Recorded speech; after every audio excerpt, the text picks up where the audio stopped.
So guys, hindi niya na nakaya. Sabi ko wag siyang uminom. Antay niyang maulaw siya. Pero guys, yan na. Yan na. Ops, yeah, ops. That's too much. Yan guys. First hike niya dito sa England. Ay, sa UK. Ito na guys. Ow. Nagda prutas niya ang mabalin mga.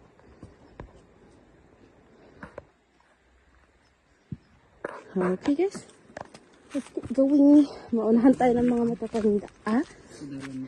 Yeah. Yan guys. Kakatakot na siya. Pero buti na lang guys. Maganda pa dito. Ay, ano maganda pa. Ganda pa yung nilalaka. Yung daanan guys. Look. Mga bato-bato. At saka